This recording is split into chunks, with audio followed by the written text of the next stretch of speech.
Part 2, Chapter 1. I couldn't help smiling. Father smiled back.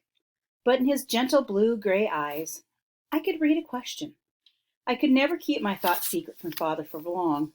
His eyes had a way of looking right inside my head. Without knowing I was going to say it, I suddenly blurted out, "Are we really going to Oregon?" For a moment he didn't answer. He just kept smoothing the curve of the handle with a wet finger. Then his eyes met mine. "I'm thinking about it, Mary Ellen," he said quietly.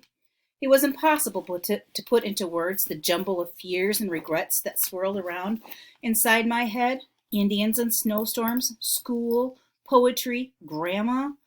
All I could think of was to say, "But why? I like living in Arkansas. There is no ague here." "No," Father agreed. "There is no ague here. But times are hard right now, and people are poor.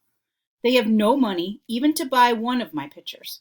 Out in Oregon, the land is rich, and farming is easy. I have heard from people who have been there and seen it with their own eyes, and the government is giving away this rich land to anyone willing to settle it." I could tell from the far-off look in his eyes that Father was remembering the man who had spoken in town, the one who joked about pigs with knives and forks sticking into them. Then his face turned somber. "I know," he said, "that the journey would be long and difficult. It is more than 2,000 miles across rivers and deserts and high mountains. But many others are going. We would not be alone. And there are guidebooks now to show the way. I think that, with careful preparations, it could be done safely." Was his mind made up then? It almost seemed so to me. Father's hand, rough and covered with powdery clay dust, reached out and gently brushed back the hair from my face. "Don't worry so, Mary Ellen," he said, smiling. "Nothing has been decided yet. I must consider carefully, and Mother and I need to talk some more. But everything will be all right. You'll see." I nodded. As always, when Father smiled at me, it seemed as if the whole world would be all right. Days passed, then weeks.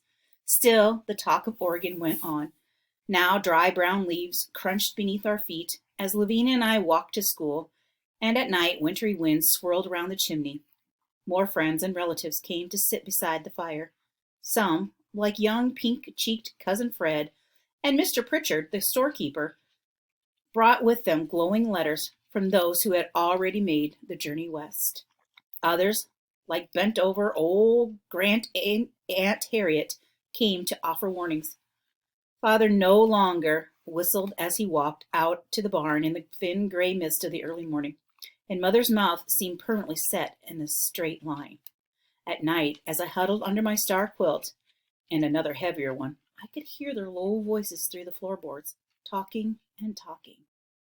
It was Father, I knew, who had the Oregon fever, as people called it in town, and Mother, who was not sure. Now, he's not really sick, but he has this great desire to go to Oregon, so they call it Oregon fever.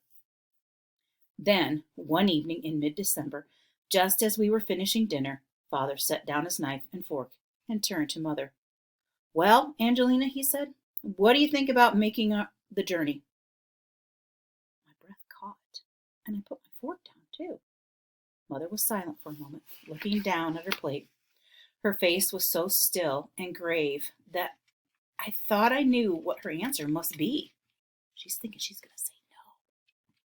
Then she looked up. Her chin was firm, and her back as straight as her table knife. "If others can make the journey," she said slowly, "then I guess we can too." Father's face split into a smile, as joyful as a young boy's. "What do you think, girls?" he asked, looking across at Lavina and me. "I want to go too," Lavina answered right away, her short brown braids bouncing. I opened my mouth, but no words came out.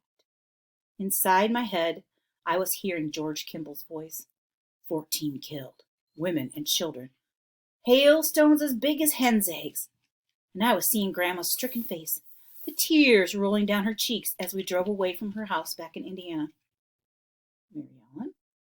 Father was looking at me intently. I could see his smile beginning to fade.